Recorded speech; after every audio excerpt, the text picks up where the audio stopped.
All right, today I actually got a special video for you guys.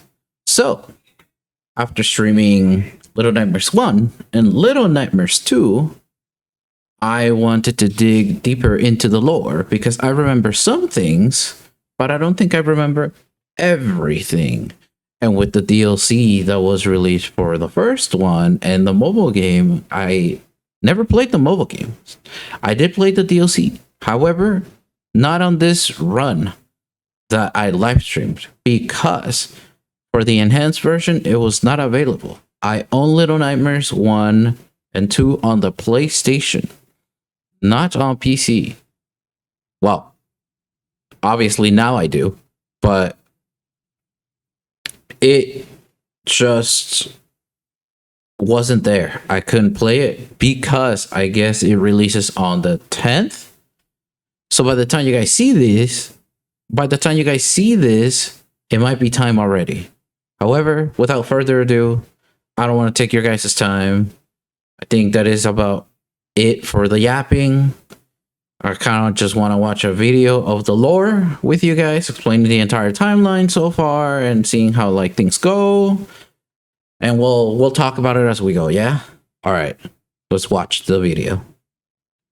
I'm going to be telling the entire story of Little Nightmares. The games came out in this order, but I'll be going through them chronologically, which is in this order. 4 characters, that makes sense. 4 stories. Let's start with the story of the girl in the yellow raincoat in Very Little Nightmares. The game takes place in The Nest, a mansion on top of a rocky cliff. The girl in the yellow raincoat wakes up in her hot air balloon, which has crash landed into the nest. After going through the attic, the girl sees a kid named Six, who quickly runs away after being seen. The girl encounters the craftsman, and it's heavily implied that he's been crafting dolls out of live children. She manages to free a kid from a cage, but sadly, the kid gets turned into a doll, as we will see later. The girl successfully eludes the craftsman while going through his workshops. She makes it to the living quarters of the nest, where she encounters the butler, who uses his telekinetic powers to hover around and carry out his chores. Six is occasionally seen wandering about, trying to escape on her own. Further into the living quarters, we meet the Pretender, the supposed owner of the mansion, and she's having a tea party with her dolls. The Pretender is seemingly very lonely, so she had set up a bunch of dolls in various rooms to give her the illusion of company.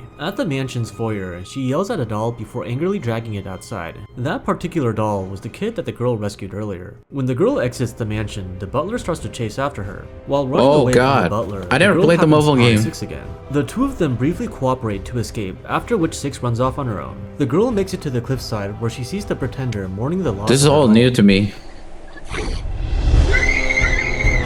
The Pretender starts to go after the girl down a very tall cliff. While getting away, the girl saves Six from falling to death. To return the favor, Six pushes a boulder onto the Pretender. Ouch. But uh-oh, the Pretender somehow survived. So the girl and the Pretender fall into the water, and the girl's raincoat floats to the surface, confirming her death. But we see that Six survived the journey. We're going to be seeing a lot more of her. So that's the end of Very Little Nightmares. Oh, that's oh god.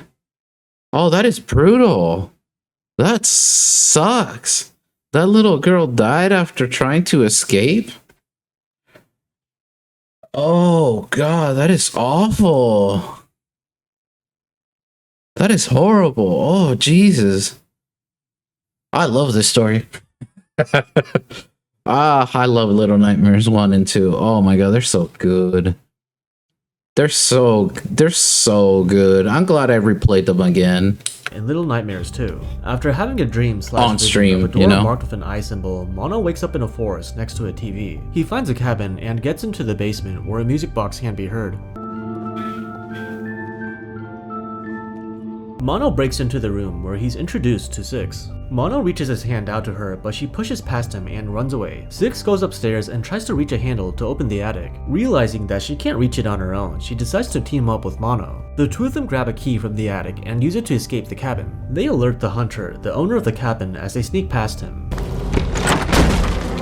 Oh, yeah, this was... The hunter pursues the pair until they're cornered into a shed. As luck would have it, there's a shotgun in the shed, so... Oh my God, this was so, like, real. They shoot the hunter. Boom, yep.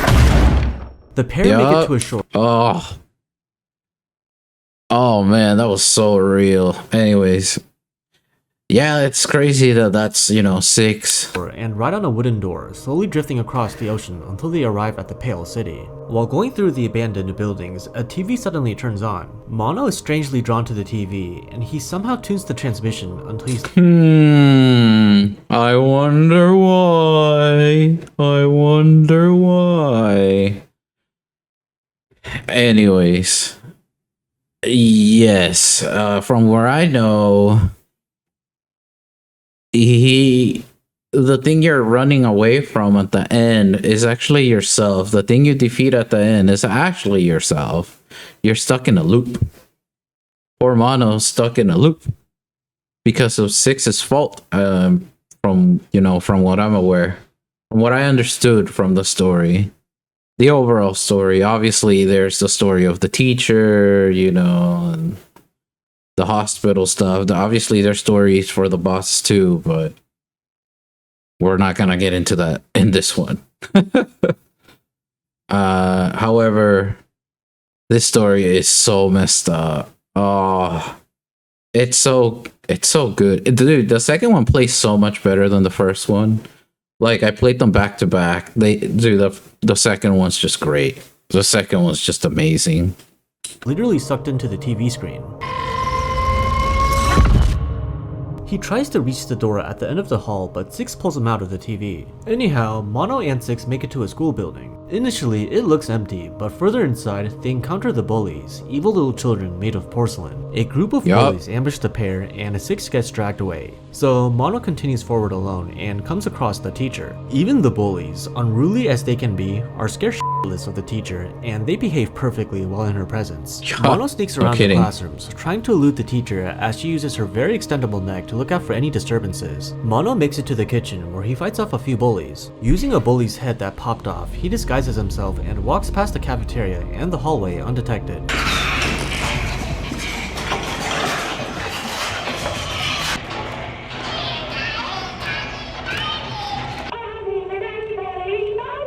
The porcelain head eventually breaks, God, so that Mono song, fights off the rest of the bullies he comes across. Mono finds 6 hanging upside down in the bathroom, so he kills the bullies responsible and cuts her loose. Yep.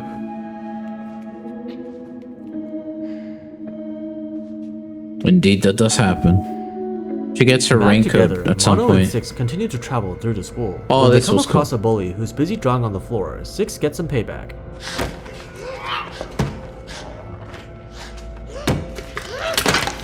Six and Mono try to sneak past the teacher as she's practicing the piano, but she spots them.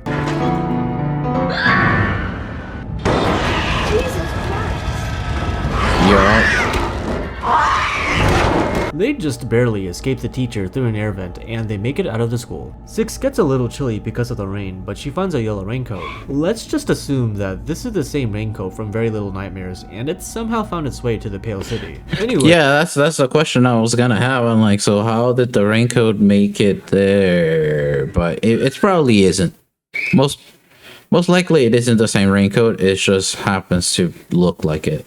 Mono and 6 turn up at a hospital. The hospital's main occupants are the patients, amalgamations of human remains and mannequin parts. Mono and 6 come up against the doctor, the one responsible for treating said patient. Oh God, the doctor. Oh Jesus, dude. Mono and 6 So are seen as an creepy. intrusion, so the doctor's dead set on catching them. As the doctor chases after them, the pair lure him into an incinerator and burn him alive. Yep, burn him 6's alive. reaction to watching him being burned alive is interesting to say the least. Yep. So they escape the hospital and continue to traverse the city. They encounter the viewers, residents of the Pale City that have become obsessed with the TVs, or more accurately, the TV's transmission. Mono finds another TV that draws him in, and this time he's able to finally reach the door at the end of the hall. By opening the door, he releases the Thin Man. Slender Man. 6 pulls Mono out of the TV, and shortly after, the Thin Man follows. Yep.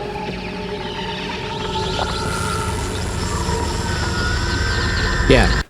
If they're gonna show the whole thing, look at Mono and look at it, what he's doing. And once the thing is out, his head goes away completely. See? He burst it out and he's good. He's kind of good now. See? Those are signs that I missed the first time around. to figure out that it was him. Like, obviously, I knew the answer right at the end, but there's just this game was so clever. This game's just amazing. It's fantastic. It's so clever. Six tries to hide, but the Thin Man catches her and takes her away, leaving behind her glitched remains. Mono goes back to the TV, and he discovers he can use it to travel to another TV that's broadcasting the same transmission. We went into the Matrix.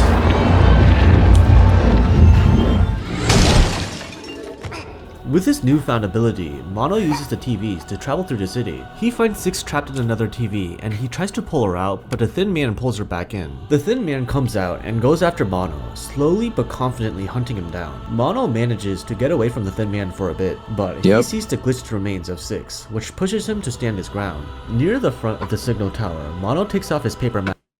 One of the best moments in gaming history. I've said it once and I'll say it again.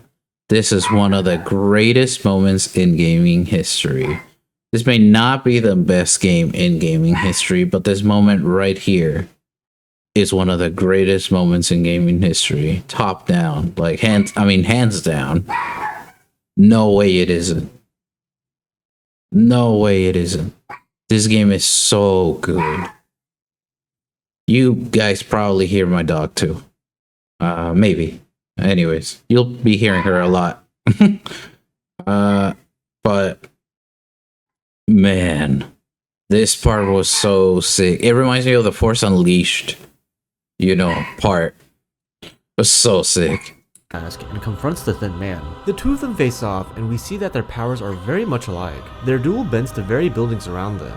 In the end, Mono is able to overcome the Thin Man, resulting in the latter disintegrating. And so, Mono finally makes it to the signal tower, the source of the transmission. Reality inside the tower seems to go by its own supernatural laws of physics, but he still manages to find his way through. He finds Six, who's turned into a grotesque monstrosity who's become obsessed with her music box.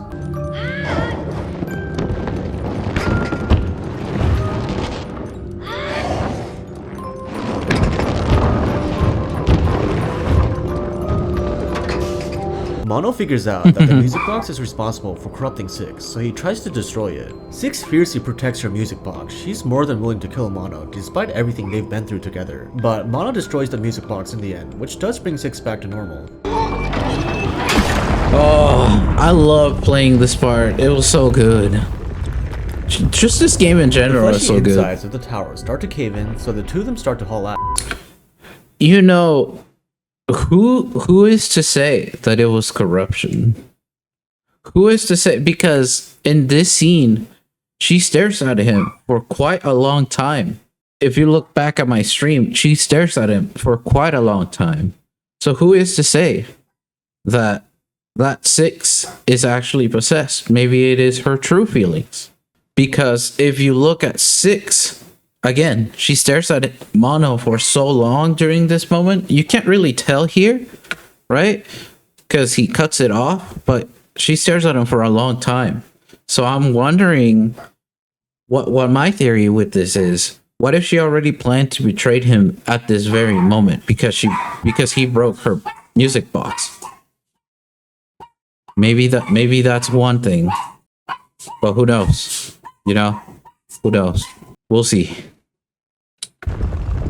The fleshy insides of the tower start to cave in, so the two of them start to haul ass. While Six is well ahead, the path to the exit crumbles, and Mono jumps to grab onto Six's hand. Instead of pulling him back up right away, Six stares into Mono's face for a bit, and then she lets him go. You dare! She's gonna let go! What? No!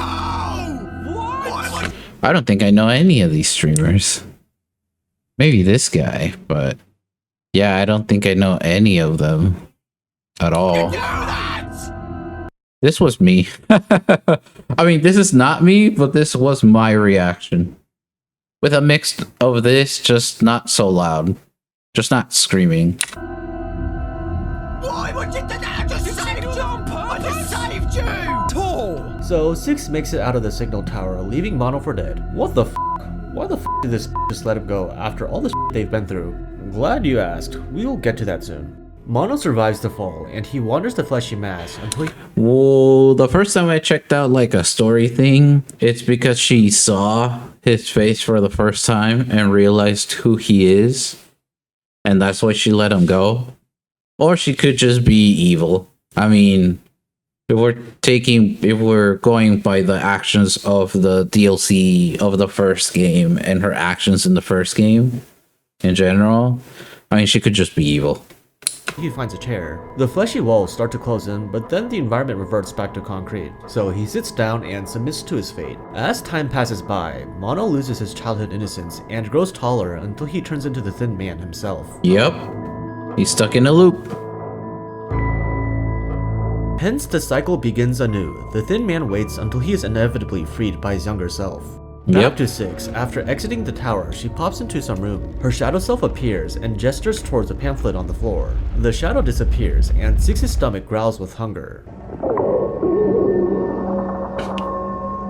Wait, I don't remember this. The Is this pamphlet DLC? seems to be an advertisement for the mall, where Little Nightmares 1 takes place. So that's the end of Little Nightmares 2. Alright, let's talk about why 6 dropped Mono. There's a couple theories floating around.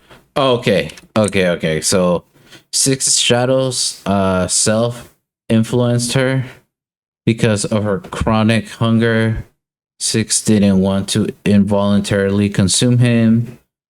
In her eyes, 6 was betrayed by Mono when she was captured by the Thin Man. Mono has been putting 6 in dangerous situations. 6 is merely following Mono's lead throughout the game. 6 saw no further need for Mono. I don't think it's the last one. I'm gonna be real. I don't think it's the last one. As evil as she is, I something just doesn't sound right for the last one. I can see all the others though.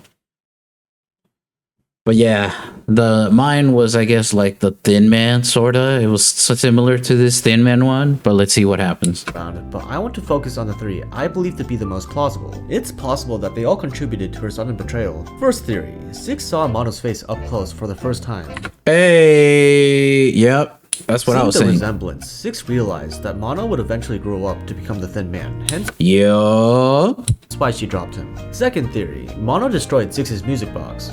That's the theory that I just said. Like, that's the theory that I just came up with because of the last part when you destroy her music box. Escapism is a pretty big theme in this game. For the viewers, their escape was the TV transmission, and they would quite literally do anything in order to keep watching. Although Mono had good intentions, he took away 6's source of comfort, which made her resent him. Here's a tweet from the official Little Nightmares 2 account that basically validates this theory. I couldn't find the other tweet, but they also mentioned that while in the signal tower, Wait, so what did it say? Extracting someone from a fantasy can be deeply upsetting for everyone involved. This theory. Cool. I couldn't find the other tweet, but they also mentioned that while in the signal tower, 6's perspective was completely different from the player / Mono's perspective. While Mono was trying to save 6, this is what it could have looked like in her perspective. Here's Johnny.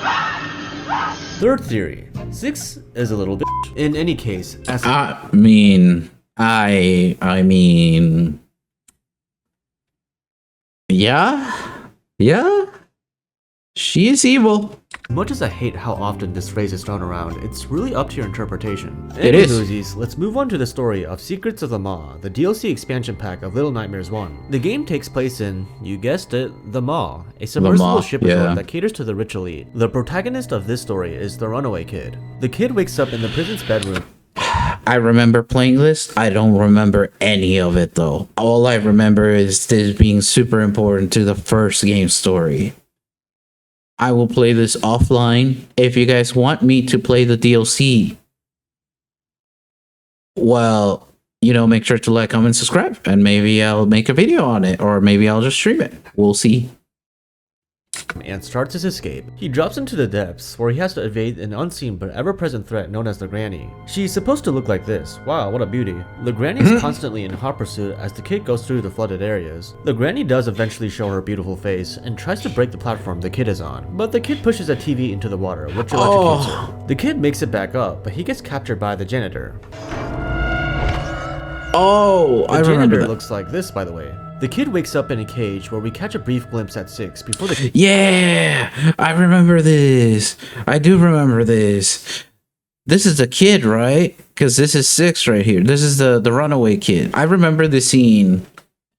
I remember. Kid is dragged away. He gets stuffed into a body bag on a moving hook, but he manages to break free. He falls onto a pile of coals, and a few gnomes come to check up on him, but they scurry away when he gets up. The kid is now in the hideaway, where he meets a number of gnomes. The gnomes are initially apprehensive, but when the kid embraces them, they quickly warm up to him and follow him around. They're so cute, look at them, they mimic his movements. As the kid goes around, gathering the trust of other gnomes, he makes sure not to catch the janitor's attention, who's evidently blind, but has an acute sense of hearing. The gnomes follow the kid to the furnace room, where they're inexplicably compelled to start throwing coal into the furnace. When enough gnomes are gathered to feed the furnace, the kid takes the ascent using the transport coals. What? I don't remember any of this. Why don't I remember any of this? Oh my god. The whole gnomes thing is so adorable. I really do like the little gnomes though. He passes through a gnome That sucks that you eat one in the first game. That sucks. I just heavily dislike that. They're so cute. shelter and gets on top of an elevator, unknowingly almost coming into contact with the lady, the proprietress of the mall. Good storytelling though. The kid arrives at the residence, aka the lady's quarters. The kid sneaks past the lady, who's curiously brushing her hair in front of a broken mirror. As the kid collects the statues needed to proceed to the next area, he encounters the Shadow Kids. The Shadow Kids are very hostile and dangerous, but they can be fought off with the light. The kid finds the last statue, which grants him access to a secret room. Inside, the kid sneaks a peek at the lady unmasked, which she's not too thrilled about. The kid realizes he needs to get the f out, but unfortunately, the lady is one step ahead of him. Oh. The kid wakes up as a gnome and he wanders through the guest area. He finds his way to a room where there's a lone sausage on the floor. So he looks at the sausage. Oh no. Oh no. Oh no. This is where 6 eats the gnome. And that's it. That's the end of the story. So if you haven't played Little Nightmares 1, you might be wondering, what's Yeah, this is where 6 eats the little gnome. the big deal behind this last scene? Well, we'll get to that. So now we have reached the last story in the Little Nightmares timeline, which, funny enough, is It's the the first first game one. that came out. Yeah. The main character of this story is, obviously, 6. 6. The Yep. Little Nightmares comics show that 6 was taken to the maw against her will by the ferryman. But the after credits scene of Little Nightmares 2 seems to indicate that 6 went to the maw on her own volition. I don't know, but either way, 6 ends up at the maw. The story starts with 6 having a dream about the lady. She wakes up in a suitcase and begins her journey. As she makes her way through, she comes across a hanged man, which Wasn't the theory about the maw that the maw is 6's mom? That was one of the theories, right? I don't know if there's more, but that's all I remember. looks a lot like the Thin Man.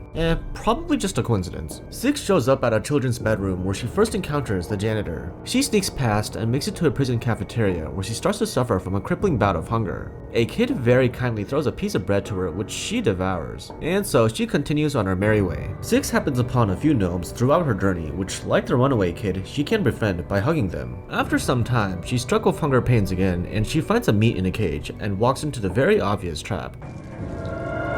The janitor. 6 wakes up in a room full of other caged children. She breaks out with relative ease, and she doesn't bother helping out the other children as she makes her way out. The janitor is a constant threat to 6 as she passes through his territory. The janitor eventually corners 6 into a room, but with his arm sticking through, 6 gets the chance to slam the door on him.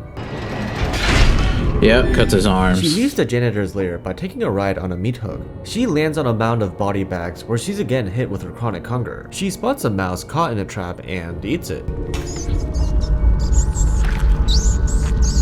Kinda gross, but girls gotta eat. 6 makes it to the kitchen where she encounters the twin chefs. Some of the meat they're preparing is strongly implied to be human meat. The chefs are not very hygienic and their dish handling is questionable at best. The chefs try to hunt down 6, but she narrowly escapes the kitchen on a moving hook. She eventually finds herself at the outer part of the maw where we see a long line of guests making their way inside. Her path takes her back inside the maw and we catch a glimpse of the lady who's overseeing the guests. 6 reaches the dining area where the guests are devouring. I did Massive did amounts not of realize food, that. entirely consisting of various meats. Even with all the food in front of them, the guests are overly fixated on trying to eat Six when she comes into view. A horde of guests amass and clamber after Six, but she manages to get away.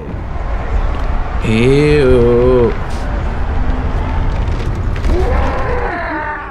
Shortly after, Six is once more hit with hunger pains, and she finds a gnome who's offering a sausage to her. That's the runaway kid, remember? So, No. I didn't put that together. Did she really meet with the runaway? Is that not the gnome? Is that the runaway kid? Oh no. Oh no. I thought she ate a gnome, not the runaway kid. what do you think our heroine decides to do? Yeah, she eats him.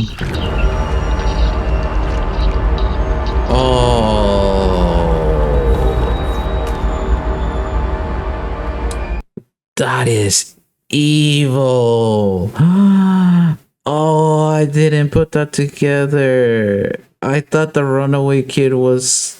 I don't know. I actually don't know. Wow, they met up again there and... Oh, no. Oh, that's bad. This bitch. To be fair though, she probably realized that the sausage is made up of human meat, but still though, kinda fucked up. Anyway, Six rides an elevator up to the lady's residence. She sneaks past the lady and grabs a key, after which the lady disappears, for some reason. Six makes her way through the residence and sees that all the mirrors are broken, except for one that's conveniently small enough for her to hold. With the mirror at hand, Six has a showdown with the lady. Yup. Turns out that the lady's own reflections cause some serious damage to her. After a couple hits, the lady is staggered and Six is once again overcome with hunger. So she takes a bite. She do. Oh, Jesus, dude. Six absorbs the lady's powers, becoming a little nightmare. Six returns to the dining area, and as the guests try to reach for her, she sucks the life force out of Yeah, them. she literally just pulled a God, what's that movie? I mean, Rogue One does come into play where Darth Vader just walks into a hallway, but no, there's another movie, I'm sure, and maybe you guys can tell me down in the comments below what movie I'm thinking of, that they're legit, this person just walks through the hallway or walks just straight and like everything's just dying as the person passes by. Maybe it's in an anime, I don't know.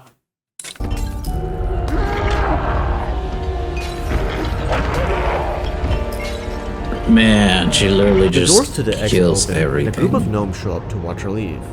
After the credits roll, we see Six at the deck, presumably waiting for a boat to pick her up. Kinda messed up how the most morally depraved character got the best ending. But anyway, that's it. That was the entire story of Little Nightmares. Thanks for watching, bye bye. Oh my god. Dude, that is such a amazing story. That sucks. All the good people die. And the one character is bad. If you're wondering, why did I decide to do this now?